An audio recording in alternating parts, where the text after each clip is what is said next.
Hello, and thank you for joining us today for the Industry Forum for the State Route 400 Phase 1 Design Build Project, PI number 000-1757, which will capitalize on the INFRA grant funding from the State Route 400 Express Lanes project. I look forward to providing information on this project today regarding the scope, schedule, and budget for this very important project. During this Industry Forum, the Department will provide information about the project's delivery goals, the anticipated scope, the anticipated design-build procurement process, and potential project risks. This is a recorded presentation today. Any information provided by the Department shall be considered as informational only and is subject to change, so please be sure to review the procurement documents for the most current information. Today, I will provide an overview of the design-build program at GDOT, and then Rick O'Hara, the project manager for this project, will then provide an overview of the project scope. And lastly, at the end of the presentation, I will wrap things up by providing some information regarding the project's procurement schedule and details. And now we'll get started on the DB program overview. The design-build delivery method combines pre-construction related services with construction related services into one contract. And this, of course, allows contractors to participate in the project's design, which improves communications, expedites project's delivery, and reduces potential costs. Design build is governed in Georgia by 23 Code of Federal Regulations, Part 636, Georgia Code Section 32-281, and the Board Rules, Chapter 672-18. There's also the Design Build Manual, which you can find on the Department's Design Build webpage. There are several other upcoming design build projects to make note of, which can be seen on this slide. More information about each of these projects can be found on the Department's DB website, which is listed at the bottom of the slide. Projects with procurement starting later this year include the I-285 Roswell Road Aux Lane project, as well as the FY22 DB Bridge Bundle project. And then longer-term projects include the 3 State Route 316 interchange projects shown on the slide. And with that, I'd like to pass the presentation on to Rick O'Hara, who will speak on the project specifics. Thanks, Andrew. Over the next few slides, I will discuss the project scope, roles and responsibilities, and some of the potential risks to GDOT and the design builder. The State Route 400 Phase 1 DB project has been pulled forward from the planned State Route 400 Express Lanes project as an advanced improvement project within the Major Mobility Investment Program, or MMIP. 3 bridges, Pitts Road, Roberts Drive, and Kimball Bridge Road will be replaced with a raised profile to accommodate the future State Route 400 Express Lanes. I'll discuss each of these bridges momentarily. The project has already been cleared environmentally through the larger Express Lanes project and is consistent with local stakeholder agreements associated with the larger project. GDOT anticipates starting construction in late 2022 or early 2023, which is a requirement for the INFRA grant funding. Substantial completion is expected in 2025. Pitts Road Bridge will be replaced and widened with a raised profile and allow for a 12-foot multi-use path on the south side, a sidewalk on the north side, as well as interior barrier walls on both the north and south sides, separating pedestrians from the 2 11-foot travel lanes. Colquitt Road on the west side of State Route 400 will require a profile adjustment to tie into the reconstructed bridge. As part of that reconstruction, a full signal replacement is needed at the Pitts Road and Colquitt Road intersection. It should also be noted that there are extensive utilities existing on this bridge. There is already an approved detour for the design builder for this bridge, as well as a local agreement with the City of Sandy Springs for bridge aesthetics. The Roberts Drive Bridge will be replaced and widened with a raised profile and also allow for a 12-foot multi-use path on the south side, a sidewalk on the north side, and an interior barrier wall on the south side, separating pedestrians from the 11-foot travel lanes. We anticipate stage construction for this bridge and no detour is anticipated. GDOT has a local agreement with the City of Sandy Springs for bridge aesthetics. Kimball Bridge Road Bridge will be replaced with a raised profile, increased from 2 lanes to 4 11-foot lanes, with a 3-foot median a 12-foot multi-use path on the north side and an 8-foot sidewalk on the south side. There is a local agreement with the City of Alpharetta for bridge aesthetics, same as the other two bridges. There's an option to stage construction if the design builder chooses to pursue that, and there is already an approved detour for the design builder to utilize on the Kimball Bridge Road Bridge.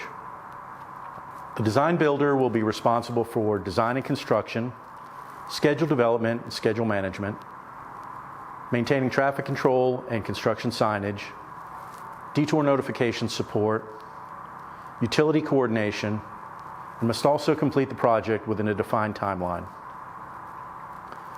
GDOT's roles and responsibilities include review of the submittals performed by GDOT and the GEC. GDOT will manage media relations with assistance from the design builder. Material testing will be provided by OMAT. GDOT will also acquire all right-of-way for this project and provide a date certain in the contract. CEI will be performed by Georgia DOT with support from OID's consultant. The CEI consultant may not be an engineer of record or a prime consultant on any design-build team. We have a few risks and mitigation strategies, which include environmental, utilities, right-of-way, design exception, design variance risks, all of which are noted on this slide. Additional potential risks can be seen here, including geotechnical, local outreach coordination with stakeholders, the cost estimate, and overall contract duration. Now I'd like to pass it back to Andrew to discuss the project procurement. Thank you, Rick. And as mentioned previously, I'll finish the presentation today by discussing the project procurement method, schedule, and the evaluation criteria. The State Route Phase 1 DB project will be procured through a two-phase low bid process. Technical proposals will be reviewed on a pass-fail basis, and then price proposals should be developed based on the advertised RFP.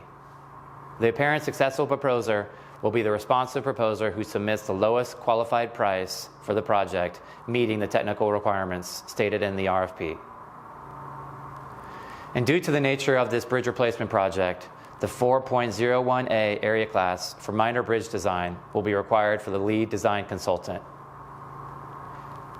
In addition to that area class, the design build team combined will also need the area class listed on this slide. And I'll pause here for a minute to show you which ones they are. And now to the RFQ evaluation criteria. SOQs will be evaluated on a pass-fail basis. Proposers who are deemed eligible by passing a minimum threshold may submit a price and technical proposal in response to the RFP. The pass-fail requirements will include projects delivered of similar complexity, whether design build or design bid build, as well as having current area classes and contractor certifications. In addition, the RFQ notes required key personnel, which will include a lead contractor project manager, a lead consultant project manager, the engineer of record, who may be the same as a lead design consultant, a contractor superintendent, and a construction quality manager. These position requirements are similar to previous low bid, all qualified procurements. Qualified personnel must demonstrate a minimum threshold of relevant experience in order to be deemed eligible. The next three slides go through the required information in the RFQ phase, which include lead contractor, lead consultant, basic company information, the lead contractor certificate of qualifications, the lead consultant and any sub-consultant notice of professional consultant qualifications, a matrix listing proposers' GDOT pre-qualified area classes, and Exhibit 2, which includes certification forms. Additional required information in the RFQ, or the SOQ, includes statements of disclosure or conflict of interest, organizational chart and narrative, letters regarding financial capacity of respondent, the lead contractor, and the lead design consultant, and finally, a signed certificate and acknowledgement form. And finally, the last bit of required information includes industrial safety record, and then this information applies to the personnel requirements I mentioned above, but the key personnel experience and qualifications, including 10 years of industry experience for each key personnel position, and should include at least 3 years of experience in the same or similar role for projects of similar size and complexity as the State Route 400 DB project. The lead contractor experience and qualifications, including at least 3 construction projects delivered using design build or design bid build. Again, they must just be of similar complexity. And then at least 3 consultant design projects delivered using design build and or design bid build that demonstrate similar size, function, and scope to the State Route 400 project. Now moving on to phase 2, the RFP phase. The RFP will have multiple volumes, including the instructions to proposers, the DB agreement, and technical provisions. We always encourage proposer feedback through one-on-one meetings, as well as the question and response process. Proposal packages will include an administrative information submittal, a technical proposal, and a price proposal to include firm fixed price secured by a proposal bond. Technical proposal requirements will be similar to the I-85 widening phase 3 project and may include a PDF schedule and a short narrative on approach, among other similar items.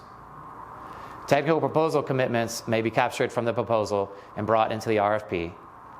As Rick mentioned, a fixed contract duration will be included in the RFP and may also include an interim milestone date for groundbreaking. It should be noted that ATCs will not be accepted on this project, and GDOT does not plan to provide a stipulated fee to responsive proposers not selected for award. As mentioned, GDOT will utilize a 2-phase low bid procurement method and does not plan to provide a stipulated fee, and this does match DB manual guidelines.